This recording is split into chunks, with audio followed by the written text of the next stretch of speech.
At the Bliss of Lunenburg, affordability and community come first. The staple thrift store has everything from clothing to household necessities, and if someone is in desperate need or can't pay, owner Lena Hips Clark works with them. But more than that, the shop offers adults with physical or intellectual disabilities in rural Virginia a job.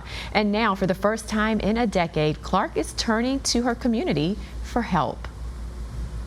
We're just in desperate need because we do not want to close the doors. The building's 30-year-old HVAC system broke, and the lowest quote to replace is $24,000. It's forcing them to shut the doors early or not open at all. If they can't get a new system before winter, the shop will be forced to close permanently. Clark has started small fundraisers, and they hope to buy a new system by July. This afternoon, catch the full story by our Caroline Colburn. Meet the owners and an employee and hear just how important the shop is to the community. That's later today on CBS 6 News. Never been down to Lunenburg? Great little town, about an hour and a half southwest of us here in Richmond, Tom. Pretty nice. All right, yeah, Lunenburg.